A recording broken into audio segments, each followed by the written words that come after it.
So, I was thinking how lately how something you can't see can be so powerful and destructive.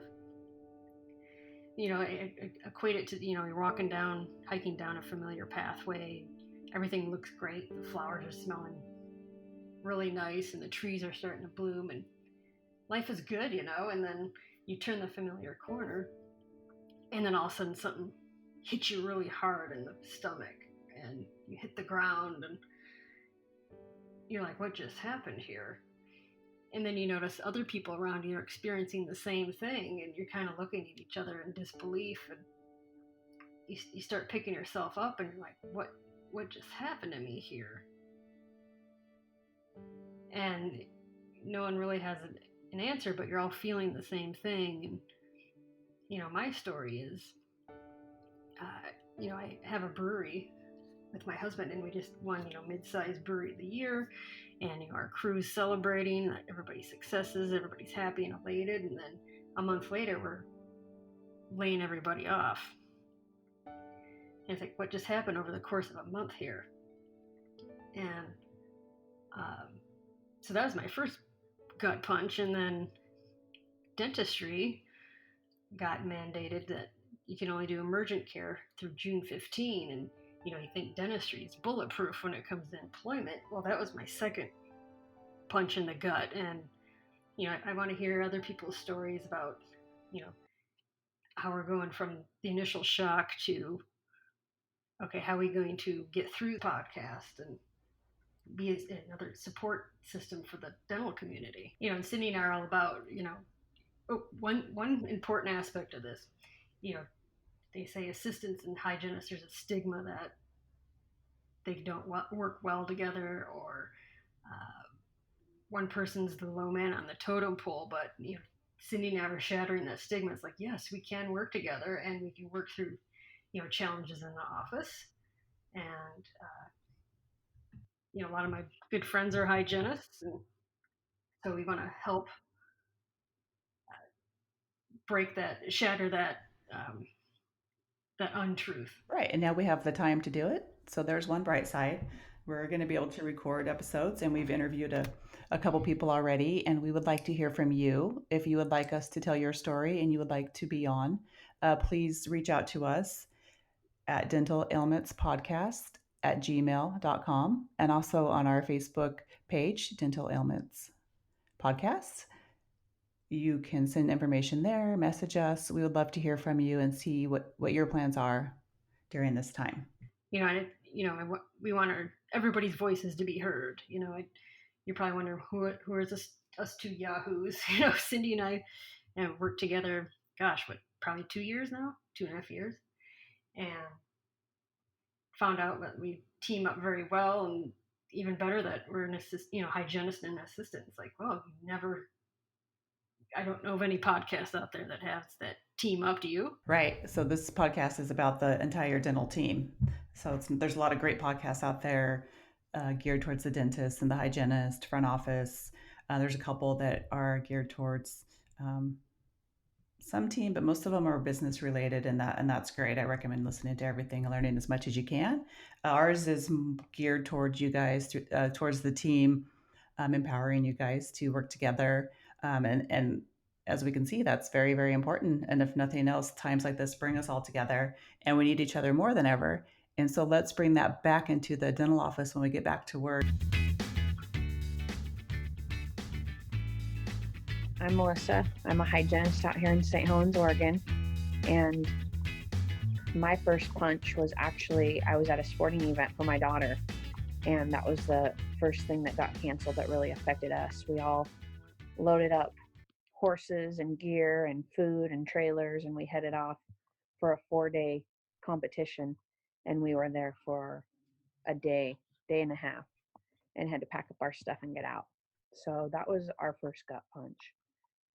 And then second, get back to work for the week and find out everything that's going on as far as the mandates and what's recommended. And then our doctor decided to close for a couple of weeks. We're like, okay, a couple of weeks, we can handle that. And then, of course, quick to follow was Oregon not not letting any dental offices be open, um, except for emergent care only, and clear till June 15th. So that was a huge blow, huge punch. But honestly, I've just decided that I'm going to take this time and be at home and enjoy my home and my girls. I've worked since I was 15 years old, so I've never really had any time off before. And I still wouldn't call it time off. There's a lot to do around here. This is crazy, like nothing I've ever seen or expected before. Right. Oh, I just saw Melissa cracked a beer, and that's right. It is beer time. Like she said, since we're working at home. And this is Cheers, the girl. Dental Elements podcast. I do happen to be drinking some of April's Sour flower. beer from Culmination Brewery. Sour flower. I had sparkling water. Yeah. Usually I don't drink this early in the day, but since we are recording and it's part of the job, I'm just doing my job. That's right. What are you drinking, Melissa? I am drinking a juicy IPA from Prismatic, although I'm not very proud of it right now. I wish I had one of April's beers. Well, did you have orders to you go? Could put like a fake paper label on the can. It says Culmination. Yeah, totally. Well, no one can see the video, but. And then April, you work in endo, so she still works for emergencies. Right. Yeah. How's this affecting the endo office?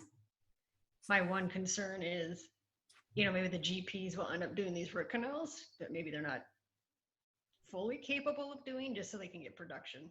Oh, true. Yeah, because I could see that happening anyway. And so especially now, because everybody's going to be eager to keep their businesses alive. Right. Yeah. I never thought of that, but. So I've been reading a little bit about how dental professionals might be able to volunteer in helping as a medical profession. I'm not too sure of the details, and they keep changing every hour, as everybody knows. But Melissa, is that something that you would consider, volunteering as a medical professional?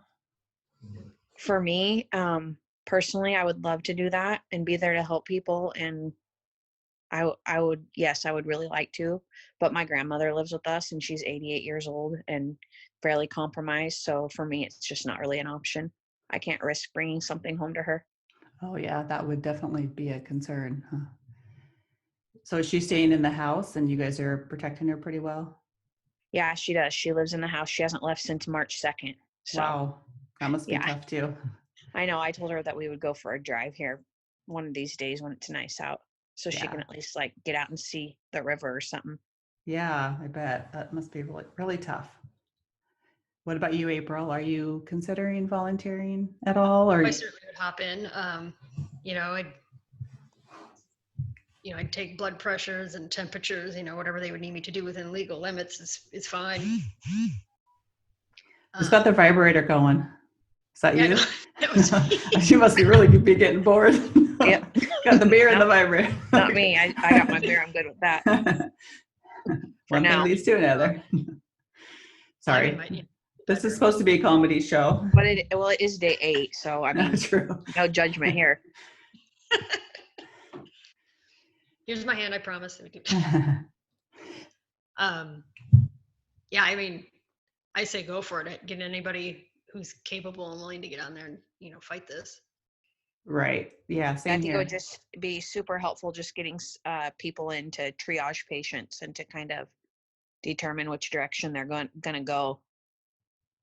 Right. And I love seeing all the good stories of people making masks, doing it, volunteering. And that's one thing that's just awesome about this is if you can find something positive, that's it.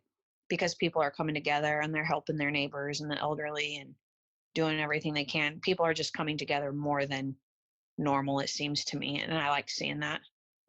Me too. Now, Cindy, aren't you driving around for dropping off prescriptions, etc.? Right. I've been picking up groceries for my mother. She lives alone and she's 74, but we just lost my dad not too long ago. So this is her first time really being alone. And so I've been going out and getting her groceries so she doesn't go out because she wants to, get out too because she's going stir crazy. So trying to take care of her and as many people as I can that need supplies. Like to volunteer that way. I'd like to volunteer on a bigger scale as well. If anything, it just shows me to be able to adapt and change, pivot and be ready for whatever. Yeah, the schedule could change at any moment. Right. And it does to me. What about you, April? How's it going to change you in the future? Well, as you know, we're looking at different avenues out, connected to dentistry, but outside the op. So I think, we're still going to, of course, work on that trajectory. So you keep using my skill sets in a different way. So you can juggle? Are you a juggler? Let's see. Yeah. Let's take up juggling. Yeah, I agree. And so having an outlet and creativity and things outside of dentistry is really important, as we know, but now we especially know. Right.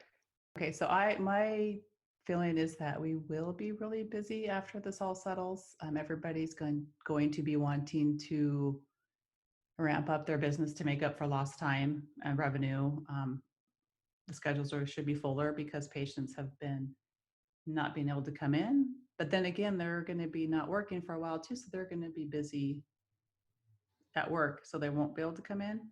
So there's always that issue. What are you going to do to prepare for the mad rush of working 50 hours a week? Well, for our office, unfortunately, we're going to be working days off that we shouldn't be working. We'll add in that every other Monday, maybe work a little bit on Fridays, different things like that. So we were just cutting our Fridays out. So they'll probably be coming back for a while. Yeah, and I think we should all be refreshed and ready to go at least. So it could, it's going to be like going back to school after having summer break. We'll be energized and ready to roll for about a week. Exactly. And we'll be back in our same boat. So we need to keep perspective and keep reminding ourselves of this time and, learn from this. What are you doing as far as being homebound to keep your body in shape and keep your health and your mental shape for when you do go back to work? Well, I'd have to say that I'm doing a lot more than I have done in a long time because I just feel like I have more time. So I've been taking hikes around our property and our home where we live. I've started taking my vitamins again. All kinds of good things coming from it. Good. Yeah, it's just like having that extra time. It takes off a lot of the anxiety of not having enough time. So yes, that part's been good. How about you, April?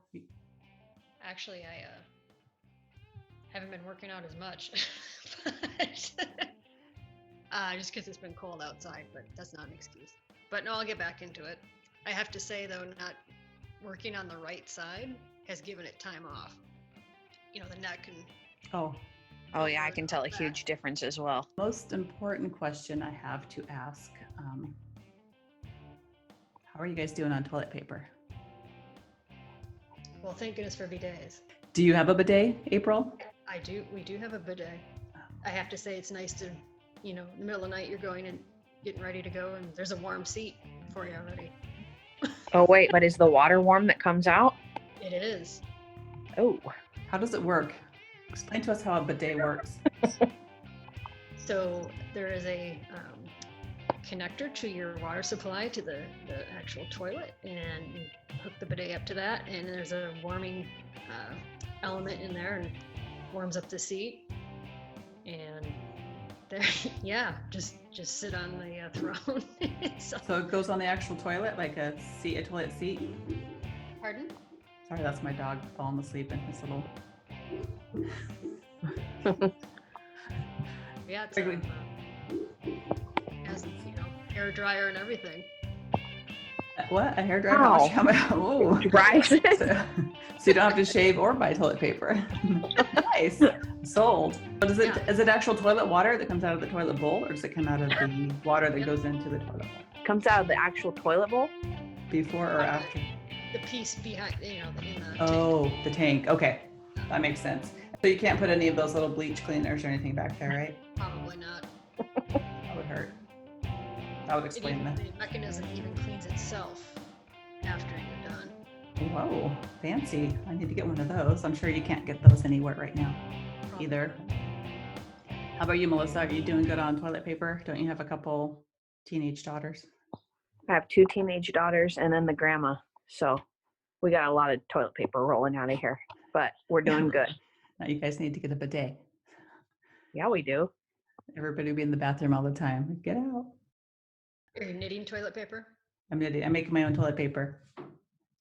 No, yeah, so far I'm doing good, but I it is a concern, which is something you never were concerned about before. All of a sudden it's a legitimate concern. Oh yeah, so in our town there was this semi truck, this driver that he had a load that he was supposed to be delivering to a guacamole plant evidently, and the plant closed down. So he went ahead and drove in and he's selling them, and they're nice.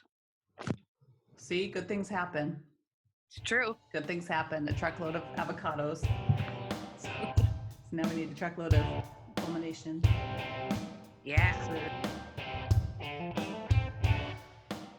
So all you listeners out in dental podcast land, we would love to hear your innovations, your ideas, whatever's, going on through your mind here during this quarantine and time of chaos. So send in your ideas. Go to our Facebook page, Dental Ailments. Also, we're on Instagram. And you'll see listed on the Facebook page our email. Feel free to write in. We'd love to hear what you have to say and